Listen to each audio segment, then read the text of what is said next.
우리는 역사적인 순간에 살고 있다. 우리들은 인류 역사상 최초로 지구상의 끈질긴 기아를 끝내기 위한 자원 해결책 및 능력을 가지고 있다.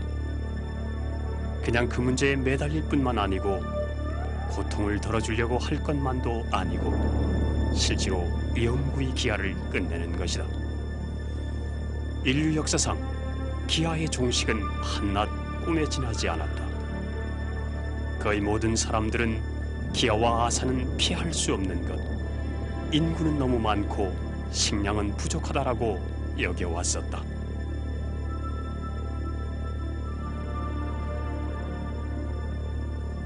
지금에 와서는 서기 2000년 후로 예측되는 세계 인구도 모두 먹일 수 있는 충분한 식량이 있고 세기술의 진보로 그 이상의 생산도 약속하고 있다.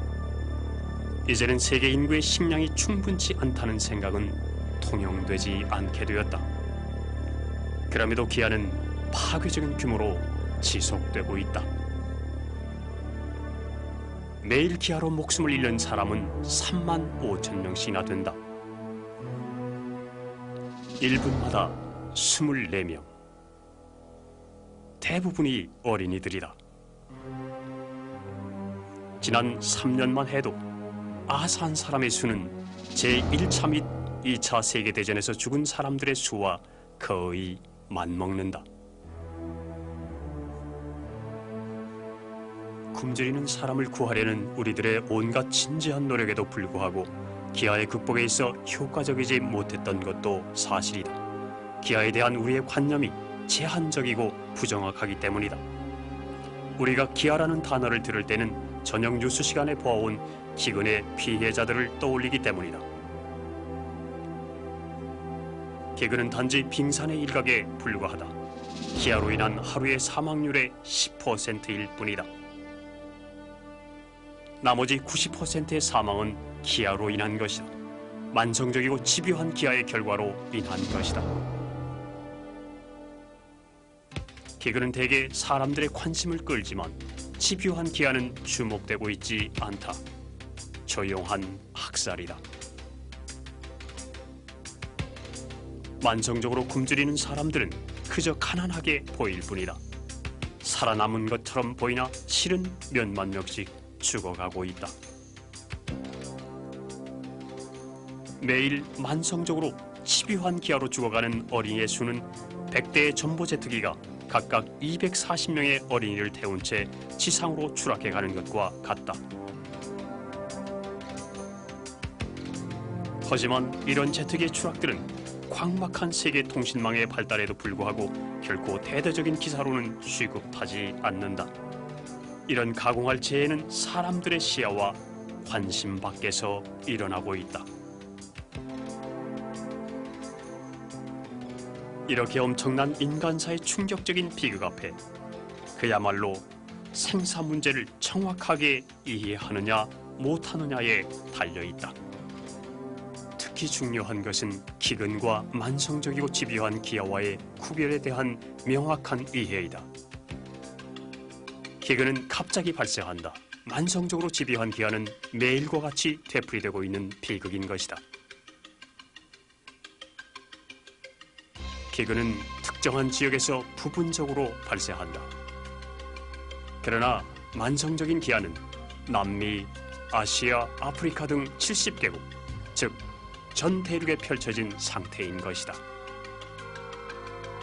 기근은 갑자기 인간 생활에 타격을 주어 살아오던 집도 버리고 굶주린 사람들로 꽉 찬 캠프로 몰아넣게 한다.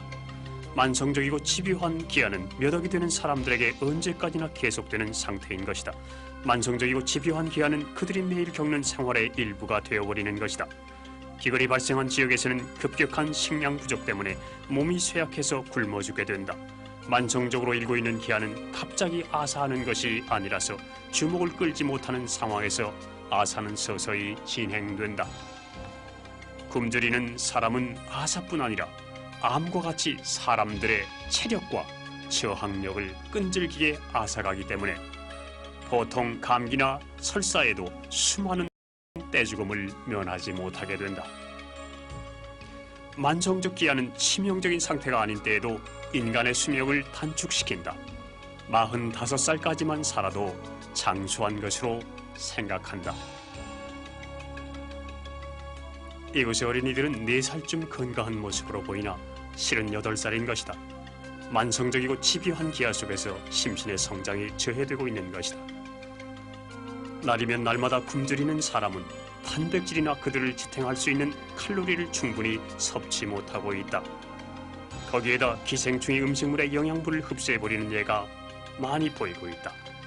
충분한 바이타민과 영양소의 섭취도 이루어지고 있지 않다. 예로 매년 25만 명의 어린이들이 바이타민 A의 부족으로 시력을 잃고 있다. 5살의 건강한 어린이의 팔둘레는 16cm가 됩니다만 심한 영양 부족의 어린이는 12cm 전후입니다. 이것은 정상 체중의 60%밖에 안 되는 것으로서 이런 어린이는 제3도의 영양장애 상태에 있는 것으로 나타납니다. 이는 곧 어린이들이 자기 정상 체중의 40%를 잃었다는 말입니다. 영양장애와 이에 따르는 병이 사망원의 제1위를 이루고 영양장애가 원인이 되는 병은 거의 피할 수 있는 것이기 때문에 저로서는 더욱 안타깝습니다.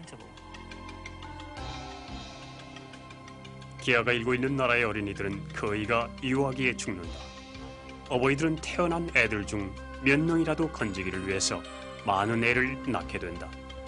굶주리는 나라의 어머니들은 기아가 없는 나라의 어머니보다 2배 이상의 출산을 요구한다. 기근에 의한 죽음과 만성적이고 집요한 기아에 의한 죽음의 상황은 명백히 다르다. 이에 대한 효과적인 해결책도 당연히 달라야 할 것이다. 기근과 싸우기 위해서 우리들은 식량을 위시해서 긴급 원조를 한다. 기근은 분명히 위협이긴 하지만 세계는 효과적으로 대응하게 되었다. 1988년 전 세계가 에티오피아의 기근을 면하게 하기 위해서 성공적으로 활동하였다. 이제 기근은 예측할 수 있고 빨리 대처할 수 있을 뿐만 아니라 예방할 수 있게까지 되었다. 하지만 아직도 만성적이고 집요한 기아의 종식을 시도하려는 세계적인 노력은 출범하지 않았다. 적어도 5억의 사람들이 매일 기아에 직면하고 있다. 한반이나 홍수, 기타의 긴급 사태 때문만이 아니고 그들이 필요로 하는 식량을 살 돈이나 농사를 지을 자원이 없기 때문이다. 만성적인 기아에 시달리는 사람들은 아무리 열심히 일해도 생산성을 높이는 기회가 없기 때문이다. 간단히 말해서 자기 자신들의 굶주림을 끝내버리는 기회를 그들은 갖지 못했기 때문이다. 기회 없이는 굶주린 사람들도 자신들의 기아를 종식시킬 수 없습니다. 우리가 그 기회를 마련해주기 위해서는 교육, 의료, 또한 깨끗한 물, 효과적인 위생시설, 예방접종, 가족계획 시설 등을 하도록 이끌어야 하며 또 기회란 그들이 토지, 종자, 농기구를 손에 놓도록 하는 것이며 농업의 연구 및 기술 개량, 관계 수로를 통하여서 얻어질 수 있음을 의미합니다. 또한 도로와 교통기관, 농작물의 저장고, 처리장 시설 등 농촌 사회의 기본 구조에 의해서도 이루어질 것이며 이러한 기회를 마련하기 위해서는 토지의 구입, 관계시설, 개량기구와 가축 구입을 위한 자금의 대출이 그들에게 또한 요구돼야 할 것입니다.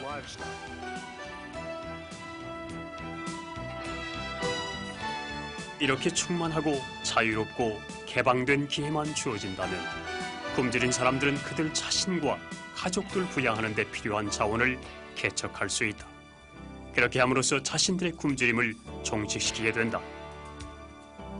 굶주리는 사람들에게 기회가 주어질 때에만 기아는 끝날 것이다. 또한 매일 허무하게 죽는 3만 5천 명의 죽음도 없어질 것이다. 인류 역사상 최초로 기아의 종식이 가능하게 되었다. 지금 행동함으로써 가능성에서 현실화로 방향 전환을 할 수 있다. 반드시 이루어져야 할 일은 기아의 종식을 고하는 새 세대가 왔음을 외치는 것이다. 기근과 만성적 기아와의 명확한 구별이 너무 널리 알려진 관계로 결정적이며 효과적인 대책도 취해져야 할 시대이다. 굶주린 사람들에게 기회를 주는 것이 정치적, 경제적 과제의 급선무가 되는 시대이다. 굶주리는 사람들에게 필요한 자원도 재분배되기 때문에 그들의 기아도 종식될 수 있는 시대인 것이다. 이 일은 결코 용이하지 않다. 아주 완강한 도전이다. 하지만 우리가 인간적인 것에 가장 위대한 찬사를 보내더라도 서슴없이 떳떳할 수 있는 해볼 만한 가치가 있는 일이다. 그리고 무엇보다도 실현 가능한 역사인 것이다.